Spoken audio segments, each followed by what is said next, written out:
All right, folks, what's up? What's good? It's BQ and TW here. This is the Cool Factor podcast. Once again, back up in the place to be, talking Impact Wrestling for you guys. We're gonna cut right to this. This is gonna be the fastest show we've ever done. It has to be because I have to leave for work, so there's no like. Sometimes I say that I'm like, okay, this is gonna be a quick show, and then it's the same length, but we have no choice this time. So, we're gonna knock this one out. Uh, TW is busy other nights, so sometimes I'm busy, so that's just the way it works. So let's get into this. So we're a couple news points we're gonna talk about real quick, then a couple things from the episode, this past episode of Impact that I thought was okay. I was entertained but wasn't entertained at the same time. So let's talk about it. So the first thing that came out was there was an initial report that the episode only drew 38,000 Yeah, viewers, which was an error.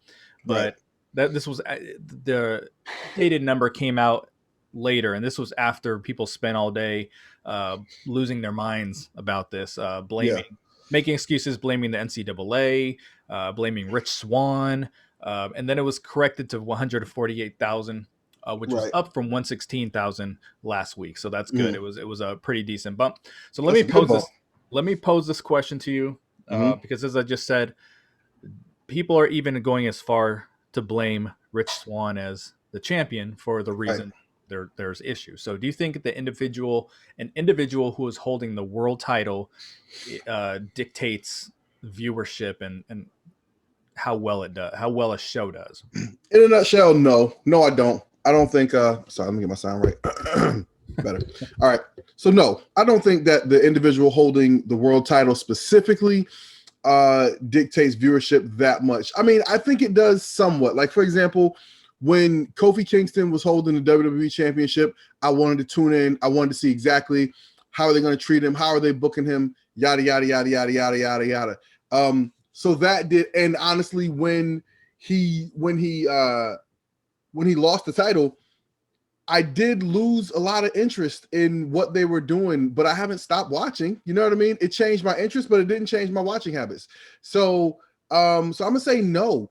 With the rare exception of if you have some sort of must see talent who has just connected on a level where people just really want to see what this person does as champion, right? If Impact somehow comes out of rebellion with John Cena as champion, yes, that will cause a huge bump in viewership to see what's going to happen going forward. But I mean, listen, all things being equal, if you're watching WWE, people are not going to start watching who weren't watching before because somebody else won the title. It's just not going to happen. You're going to keep pretty much the same viewership. Like, who's the champion isn't going to necessarily draw new viewers unless, right, it's a situation where I think with Kofi, like when Kofi won the WWE Championship, that was major for so many people. Right. And they're like, yo, I want to see this. I want to see how they're treating him, stuff like that. They had a chance to do that with Tessa. We're not going to go down that rabbit hole, right? But Right. there are certain things that are special, must see occasions that will drive viewership up. But for the most part, I think if you watch the product, you watch the product. And I don't think any one talent is driving viewership that much. So, and again, just one more WWE reference, like Roman Reigns has been the best thing on SmackDown since he turned heel. The best thing on that show by a mile. But again, I don't think more people are watching because Roman's heel. Like, he's the best thing on the show. I think everyone universally agrees with that. But I don't think more people are watching because of it. So, Yeah, that's also to say that fans of a company are going on strike because someone's a champion. Now, if yeah. they put the title on Big Dick Johnson, you know what I'm saying? Like, that'd Yeah. be like, okay, Right. this is a joke, But Right. Swan's not a joke. Everything he's done has been good. Yeah. Um, we've got into it before, and we're setting a record for WWE name drops here. But when I was, in the height of my fandom, Yeah. I was a big Shield fan. Not the watered down version it became, but like Mm, before they started talking in the ring, but where everything was right. backstage and everything. You know what I mean? Yep. Um, I I know shit would not miss an episode because I didn't want to miss them. Okay, yeah. There was a point where the New Day was real hot before they got annoying.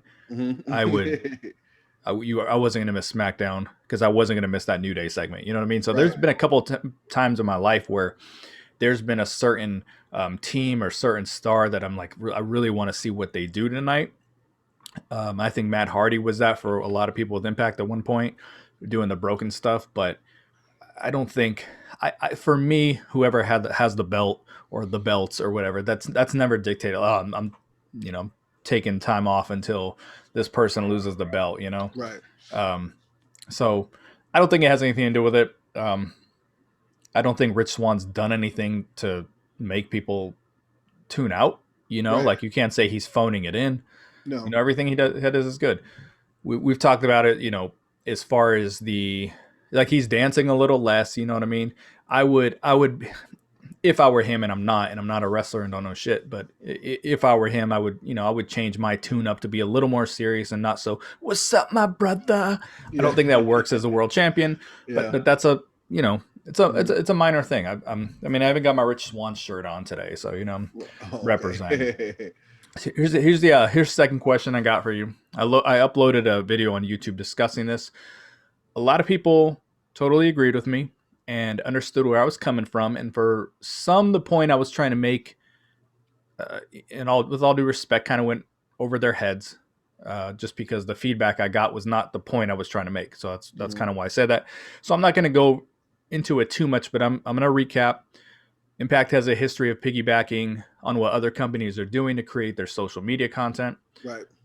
And for search engine optimization purposes and all that, Right. I get it and I'm not mad. But if this were a winning strategy Mm-hmm. in the wrestling world for growth for your product, then everybody would be doing it and nobody else is doing it. Like the NWA Right. would be doing it. They'd be doing it more than anybody else. Right. You know what I mean?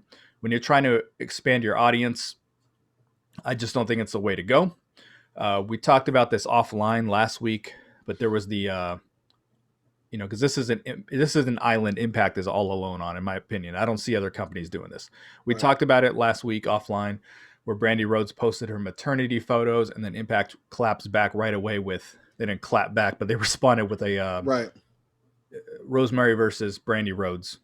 classic match. Now that match, what they nothing that Brandy did at any point in Impact, with the exception of her debut with Cody, Right. was a classic in my opinion. Because now we're watering down words for the sake of clicks. Watering down the word classic, and it maybe it'd have been a little different if they congratulated Brandy on social media first, and they say, okay, well, enjoy this match. Right. I've said that before, like when they're just like, hey, check out this Drew versus Lashley. Mhm. The whole tone of a tweet can change if you say congratulations on your world title win tonight. Right. Here's the time he won the world title, or something like that. You can do something like that, but they basically exploited her pregnancy. So I thought they Mm. crossed the line Mm. this time around. So Mm. a point I was trying to make in my video was that there's too much appeasing the people who already watched the product, and those are the people cheering this stuff rah rah, cheering it on in the comments a Are they lot of really? the time. Is the Okay. people that they're going to watch no matter what's going on. So do you agree Right. with me that Impact Wrestling has become too content with appeasing and pleasing the fan base who watches the product no matter what, and the apologists who, guys and girls who are happy with 148 viewers because that's more than 147,000 viewers, or it's Hmm. more than the 116 from last week. Yeah, that's awesome. We talked about at the top of the show. We got a bump. That's awesome. But Yeah. there's a portion of us I feel that's like, yo, we wanted to hit the 200 and 250 and 3 because that's where it was in the Pop TV era. And then there's Yeah. some who are like really content with small incremental growth. So Yeah. um, to me, that's the worst strategy for growth. That's my opinion. But do you think that the company's becoming too, they're content and satisfied when the hardcore fans are pleased? Yeah, I do. I do think that the Impact Wrestling is a little too content just catering to the people who are going to be there no matter what. I think you got to try to grow the product. You got to try to grow the audience. And I don't know that saying, hey, this person who you saw on Raw or this person you saw on AEW, they were here 5, 6, 7, 8, 9, 10 years ago. I don't know if that does anything to grow the product. Like you talked a lot about this just with what their social media strategy is in general, right? Getting those empty clicks, not doing anything that that is going to push your current product, right? Not doing anything to cater to your current stars. And I think honestly, like that's the biggest problem. Like to me, there's like a countdown clock, right? Like you have a talent like Chris Bay on your roster. And we talk again, you know, I would say right now, like Chris Bay, Trey Miguel, Jake something, Ace Austin. There's like 4 to 6 guys right now who I would say are like the core of this product right now. And you need to be making those guys feel like stars. Everything they do needs to be selling us that this guy is the wave now. You know, remember when WWF pushed the new generation? When it was like, when it was Yes. basically them saying Hulk Hogan and Macho Man are out of the picture. Look at Bret Hart. Look at Shawn Michaels. Yeah. These are the new guys, right? Like that's what everything they need to be doing. Impact. If I was a producer for Impact today, right now, I would say there's 2 things we need to be doing. One is we need to be making huge stars, focusing everything around those 4 to 6 guys that I always mention, right? Chris Bay, Trey Miguel, Ace Austin, Jake something. Who else? There's like another guy or two. Josh Alexander, and there's like one more guy that I usually think of in that mix, right? And I think in Moose, I'd say probably. But yeah. So let's say those 6 guys, right?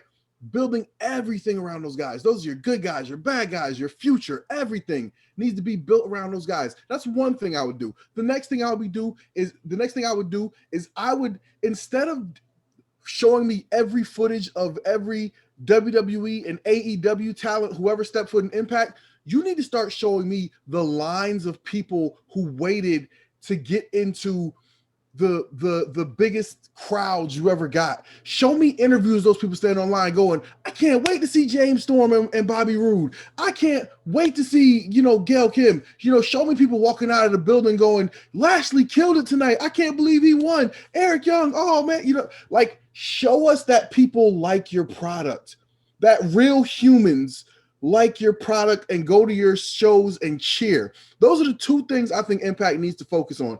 Focus on the stars who are on the show now, make them feel like a big deal, and remind us that people actually like to go to these shows and cheer and be in the audience. Because at some point, you're going to have to go back on the road. And people want to think that this is a product that's fun to go be a part of. So those are 2 things I think Impact needs to do so much better at. And focus on that instead of this tactic of just trying to remind us that people who are on the bigger shows now used to be an Impact.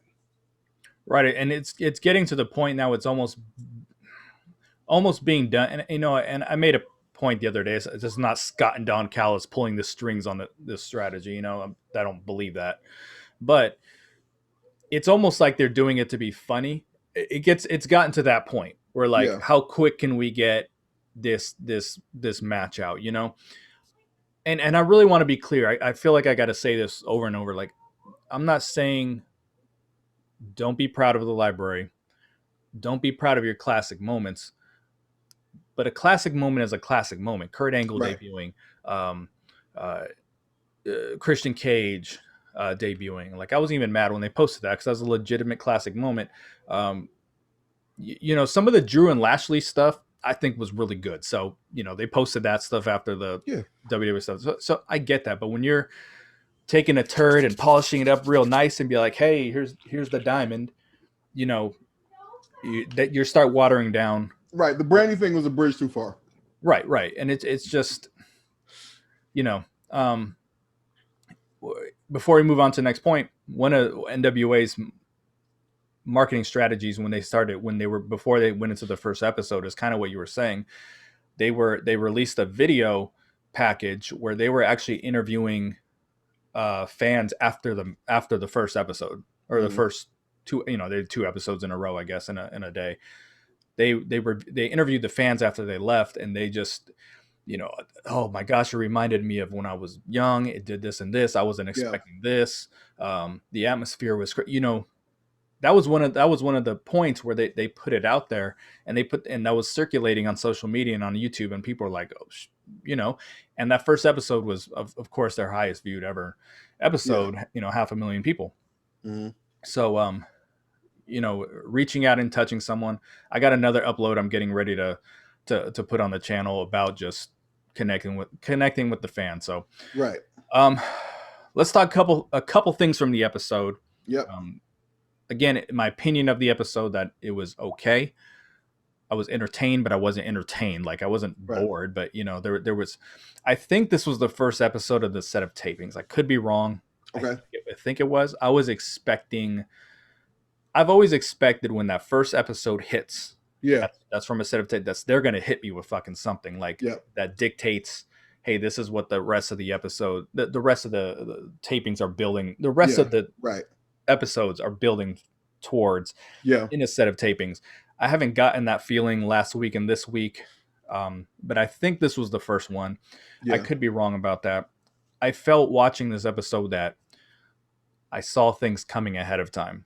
Like when, the first thing we're going to talk about here in a second, Neveah and Havok, I saw it coming a mile away. We all did, but I mean, they've been doing it for months. What's that? They've been doing it for a couple of months. Right. So teasing it at least. Right. So we saw it from a mile away there, but I mean, when it happened and they hugged, like, I saw the whole thing play out in my head. And I saw what happened. And then, like, Dreamer later talking to Jazz, remember we used to put something on the line? Like, I was like, she's going to put her career on the line. Like, I just kept knowing what was coming. Yeah. That's kind of how I felt. And then, some of the finishes lately with the ref bumps and the DQs and the distractions, like it's like nothing is reach out and grabbing you and say, oh wow, I didn't expect that. And I hope I'm going to try to make this my only AEW name drop on this episode. This past episode had just happened where MJF and no, I'm sorry. I was thinking when MJF turned on Inner Circle, when QT Marshall turned on the Nightmare Family with it, like he split the Nightmare Family in half, and like, did you watch that? I haven't watched it. I have it on my DVR. I haven't watched it yet, but I think I saw that clip. Okay, somewhere. I was like, hopefully I'm not spoiling that for you. I'm sorry. I couldn't care less. You told me QT Marshall spontaneously combusted. I'd be like, okay, that might be worth watching. But he basically, like, they were already teasing that he was leaving the Nightmare Family. And okay, whatever. And then all of a sudden, half of the Nightmare Family attacks the other half, and they they split those. You know what I'm saying? Okay, I didn't see that. Like that hit me. Interesting way to do it. Wow, yeah. Like I got a real like wow factor when that happened. I didn't see that coming. So you can have a storyline where you like, I see that, I see where it's going, but you can throw us for a loop too. You know what I mean? And that's just not really what I feel is happening. So let's talk a couple bunch from episode. First thing, like I said, Havok and Neveah breaking up. They had a match with Fire and Flava. I think that these two teams wrestled more times in the past year than I've taken showers. But the inevitable breakup happened. Neveah turned on Havok. There's been a lot of opinions of the tag team division and don't break people up and all that, but it happened. She did turn on her. Cool or not cool? I'm gonna say this was cool. It's cool because we talked a couple of days ago about how the Knockouts division just needs some life, and so they gotta get some fresh feuds going on there. They gotta get some fresh opponents for Deonna Purrazzo, and they gotta figure out something. And if it means breaking up the tag teams, then you gotta do what you gotta do. So I'm glad to see more from Neveah. I'm interested in seeing more from Neveah, but I was a little unimpressed by her like fashion of doing it. I thought she could have been a little more methodical with the way she attacked Havok. Like she like speared her, and I was like, I don't know how believable that looks. Like maybe she took her leg out and then like broke her down that way. Like that would have looked a little more vicious, but she hit her once, and then she like Havok went flying into the turnbuckle. I was like, So they got to do a better job, I guess, with the psychology of that. Make that feel a little more believable, a little more vicious. It's like a blood feud, friend turning on friend. You guys can give me more. You can jump right into the good stuff with this one. You know what I mean? So there was that, but I thought it was cool. I think it's cool. Give me something new. I'm a fan of advancing any type of storyline. All right, so for me, it's not cool, but I'm going to give you the cool of it. I'm going to throw that in there first, so that there is kind of a positive that I want to get at. These two girls have been tagging together for like 15, 16 years. I Okay. believe that's what the numbers. They've been doing this forever. They know each other inside and out like the backs of their hand. So one has to believe that the feud that these two have is going to be something. Right now we don't see it, but I'm very optimistic that it's going to be something special because it's I not. agree. They know how to work together. Right. So I think they're going to make some magic, um, but as far as the not cool portion about this, I'm not going to talk about the tag team division and lack of teams and don't break up the teams. That's what people have been saying that all the time, and I guess that I get that. I mean, yes, there's so few teams that people had the audacity to ask for the Sea Stars to come back. And I say that because I wasn't, they were what they were on the episode. There was nothing where I was like, yo, keep these girls around. Right. So, but I'm gonna tell you why this got over like a fart in church. Obviously, there was no fans there, but I mean, as far as social media and the people in the chatter, the message boards and Facebook and everything. Yeah. I talked about in the past how some knockouts were tweeners. Hmm. For a while, I didn't know if Havok and Neveah were baby faces or heels. Yeah. There was the match where Kimberly pinned Havok. She was cheating, but then they like attacked Kimberly after the match and like things like that. So there was stuff, and then there was Rosemary and Taya for a while. It's like, what are they? And this was the case with a few of the knockouts. Then you got Su Young going back and forth, and this was like I said, it was just the case with a few of the knockouts. So, but it was eventually clear that they were faces. But with that being said, that means Havok changed for absolutely. She switched for absolutely no reason. Right. And when someone goes from one to the other, I think it deserves some kind of story to get them Hmm. there. Not just one day they just show up, pissed off, and then the next they're cheesing and slapping hands, kissing babies and everything. So when you have a face turn like that, nobody cares because you feel like the company didn't care enough to give us a backstory. So why should we care if they're babyface or not? So Totally fair. granted, there were no fans in the arena, but on social media, I could tell no one gave a shit. Hmm. Um, Especially because Stevie Wonder could see this through a brick wall, could see this coming from a mile away. It was predictable, it was cookie cutter, and it was the exact opposite of what anybody wanted to see. They didn't want to see a tag team to break up. They felt like that was, even though we see this match over and over, there was that last glimpse of hope. Like, well, that's one of the tag teams that's still here. Oh, okay, Right. now they're gone too. So this just people didn't want to see this, and they did it. But I'm not shutting the door on it because I think they can have a special feud together. Hmm. So we're gonna keep this question plain and simple right here. Finn Juice was shown with the tag team titles in New Japan. The belts are no longer on Impact Television. They are in the country of Japan. Hmm. When it comes to this being good or a good or bad look for Impact, because some people think it benefits them, like um, maybe from a brand recognition standpoint. I mean, hey, you're Yeah. promoting this elsewhere. And then there's some people who think it needs to be on American television. So when it comes to this, the title's not being here and it being a good or bad look for Impact. What do you? I'm not even gonna I'm say gonna say cool. this is a good look. To me, this is cool. I like it.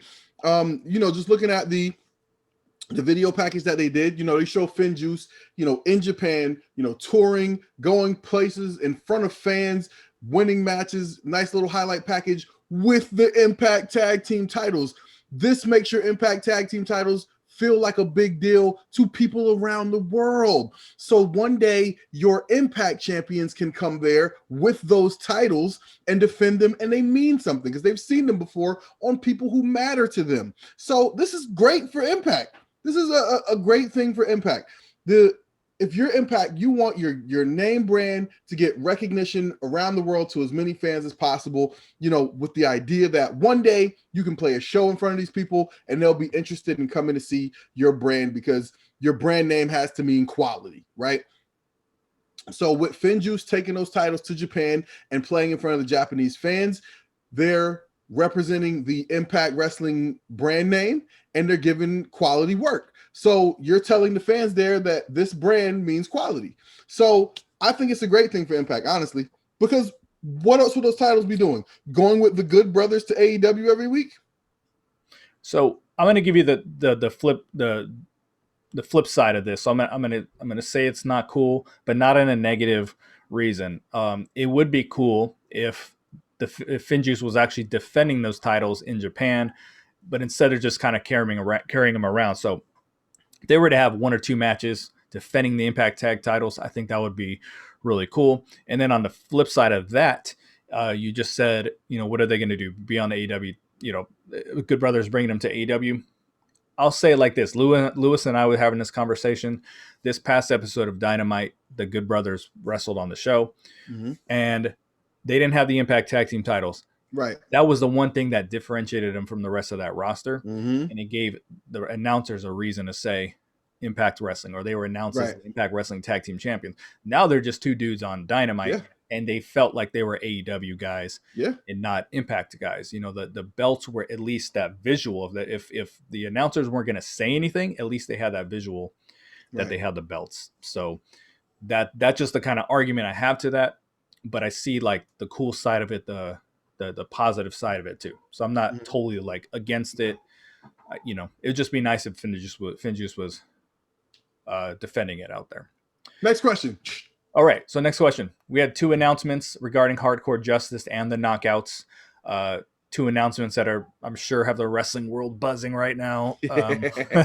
Deanna will face Jazz again in a Knockouts title match where Jazz's career is on the line. And then we're also getting a Knockout Scramble match with Susan, future WWE star Jordan Grace, Alicia Edwards. I think ODB is in it. I think. Rosemary and Tennille Dashwood for the number one contendership at Rebellion. So not at first I'm like, okay, maybe this number one, they're going to get a match on the episode of Impact. No, Rebellion. So we're going to continue to get the same shit we've always seen. So in regards to these two Knockouts matches that they've announced, cool or not cool? I'm gonna say cool. Jazz has been a very valuable part of that roster. I could see her getting the title win just so they can have an excuse to keep her. I could also see her run coming to an end and her going out losing to the champion. That totally makes sense. You create stakes and they make the match matter. So I think that's very cool. I love it. I love the idea. And now listen, if I had to put money on it, I'm taking Deonna Purrazzo, but I think you've created some stakes because the Knockouts roster is so thin, and I think you want to keep Jazz. That creates the possibility that she could possibly win. So I think that's cool, right? That's the whole point of storytelling, is to create some stakes that give me doubt. And as far as the multi-person match with weapons, it could be fine. It could be fun. Let's see what they do. But here's the problem with that is, as of right now, I can't say there's anybody who I'd be looking forward to seeing. Like, again, rewind to 3 months ago, I was like, oh God, this is going to be so great. You got Taya, and you got Kylie Ray, and you got Jordan Grace, and you got Deonna Purrazzo. Like, give me every combination of these four women. And it just didn't work out that way. And now it's like you got Deonna and right. So, I can't say there's anybody who I'm looking forward to winning that match that I really want to see go against Deonna. So yeah, I mean, now they could do something fun where they could do Jazz and Deonna early in the show. Jazz could win and Deonna could get into that match and then win that to set up the rematch at Rebellion. That would be fun, a fun little way to do it. But like I said, just based on the people who are in that match, I can't say there's anybody who I'm waiting to see get a title shot. So that part of it is what it is. But I like the idea of having one match that directly leads to another match. So I'm gonna give it I'm not gonna say it's not cool for the sake of not sounding overly negative. The Jazz and Deanna match is really a match no one really cares to see at this point because we already did it. I think they did it at the last Impact Plus show, so Yeah. you called it a dream match. Not you, but it was called a dream match. If the match hadn't happened already, I probably would have had a little more interest in the match because it means something because there are stakes. Mm-hmm. The way it was just kind of like jokingly 5-minute warning. We got to wrap up. Yeah, okay. Just the way they were backstage, like, how about you put your title, or I'll put my title. I don't know. Like, I would have just liked a much more serious angle with Deanna, where she's like, you put your title, your career on the line, Right. something like that. So, it's whatever. I'm still not super interested in it. As far as the scramble match, yeah, there's gonna be some kendo sticks, I'm sure. Yeah. If anyone aside from Rosemary wins, I'd be pretty disinterested in it. I mean, of course, I would love to see Alicia win. She's not going to win. And then Tommy Dreamer teased trying to bring out Su Yung. Right. What do you think? Susan's, do you have any interest in that? Yeah. I think I would say yes, even though they've already wrestled twice. Right. But I'd have some interest if she came out. I would have interest if Tenille won. I just don't think they're going to do Tenille versus Deanna. I don't think that makes a whole lot of sense. But I could see them bringing someone brand new. Right. Whether Deanna, you make a point, maybe Deanna loses it, gets back in. Mm-hmm. But that means we get, Deanna versus Jazz Dream Match 3. So I don't know, but I could see them like bringing someone in. But I keep thinking, oh, they're going to debut someone. And then it's just like, it's the same girls. Right. So kind of like when they announced that that tag team match, and it was just the same girls we always see. So we got to knock this one out real quick. Last thing, we got the progression of the Rich Swann and Kenny Omega storyline, which is leading to next week's match for Thursday's debut, which will be Rich Swann, Eddie Edwards, and Willie Mack versus the Good Brothers and Kenny Omega. I'm not going to ask cool or not cool. Rather, I'm just going to ask your opinion. If you feel like the match it's watered down from considering how much Kenny and the Good Brothers keep wrestling on the same team. They've done it on AEW a couple times already. This past week they wrestled the Lucha Brothers and Laredo Kid, and next week, the day before Impact, they're taking on the Young Bucks and John Moxley. These are both probably bigger matches than what Impact's able to put together. Mm-hmm. Do you think, just your opinion, do you think that it hurts what Impact is trying to create as a main event here when they're just on AEW wrestling together all the time? No, I don't. And now as you mentioned it, I think this is cool, and this is cool. This is cool because from a strategy standpoint, this is going to happen on the first Thursday show. So you're drawing people to the Thursday audience, to the Thursday show. So I like that from a strategy standpoint. I expect Rich Swann to get a pinfall over Kenny Omega in this match. Because I think that'll then create the conversation. Hey, we're 1-1 going into Rebellion. Rich Swann can say he got to win over Kenny, and Kenny can say he got to win over him. And here's the other thing that could be really, really interesting. If Kenny Omega pins Rich Swann again, every bit of logic in my body says that means Rich Swann is winning at the pay-per-view. But I don't believe Rich Swann is winning at the pay-per-view. So if you think about it like that, right? There's a lot of intrigue here because what we do as as fans who are familiar with wrestling storytelling and the way it typically goes, we're looking for patterns in the storytelling. It's just like when you watch like a mystery movie, right? You're looking for clues as to where it's going. We're looking for clues as to how this is going to play out.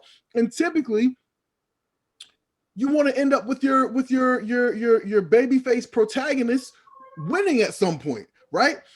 And so if they're telling the story that Rich Swann's the underdog, and reminding Rich Swann that he lost to Kenny Omega by pinfall with the One Wing Angel. Now, if he gets the One Wing Angel and gets pinned again, then that tells me he's got to overcome it at the pay-per-view, right? He's got to. But I just don't. That's a tough sell, bro. I don't believe it. I think it'll be 3 in a row. If Kenny Omega pins him on Thursday, he's going to pin him again at Rebellion. I just don't see it, man. I don't see it. But yeah, man, I'm interested. I think it's cool. I think you're right. The rare attraction of seeing the Bullet Club together is getting a little watered down, but I'm still enjoying it. I'm still, I'm going to be here for it. All right, fair enough. We're going to leave it at that. I'm not going to answer the question myself because it is time to wrap this episode up. So thanks for checking us out as you do each and every week. We will talk to you guys next time. Peace. Peace.